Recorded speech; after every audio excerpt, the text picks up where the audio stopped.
Hi, I'm Dr. Keith Johnson.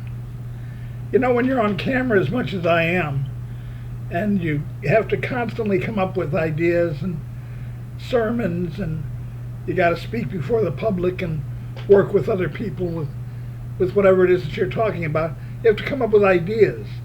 And you have to work on those ideas and decide, are those worth communicating and discussing?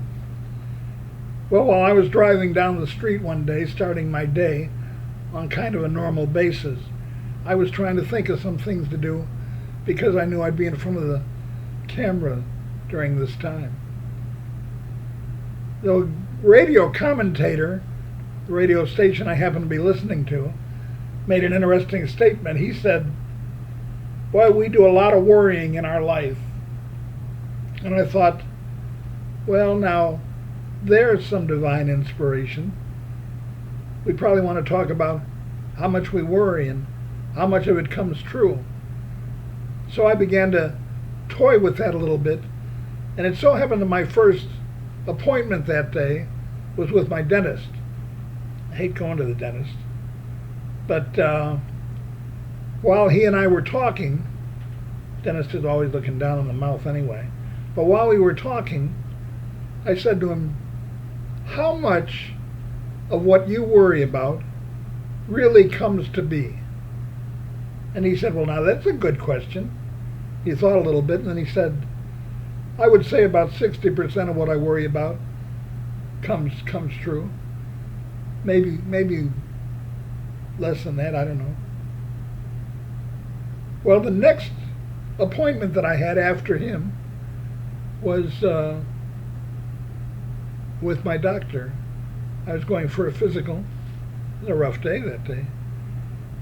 And I asked my doctor, I said, Doc, how much of what you worry about becomes reality? He said the same thing. Ah, that's a good question. Then he thought and said, I'd say about 70% of my worry is useless. My next appointment happened to be with a lawyer and a family that was having some troubles in a group discussion. So just before the family arrived, I was in the lawyer's office, and I said to him, tell me something. How much of what you worry about comes to be true? He said, I'd say 80% of what I worry about never happens. Now that was an interesting journey for me because I went to the dentist, he said 60%. I went to my doctor, he said 70%. I went to the lawyer, he said 80% of what they worry about never happens to be. Well, it just so happened that I was teaching class at a mission at the beach, which I work with on a regular basis. And in that class I had 3 homeless men and 2 homeless women.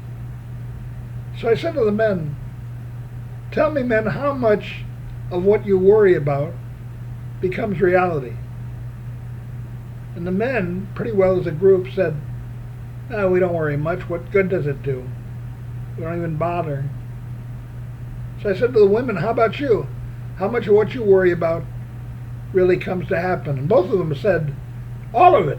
Everything I worry about comes to be true. Well, that was an interesting response, too. You know, we're told not to worry. Jesus said in the 6th chapter of Matthew, never worry under any circumstance. There you have it. Commands directly from the boss. You're worrying too much. So am I. We need to stop it.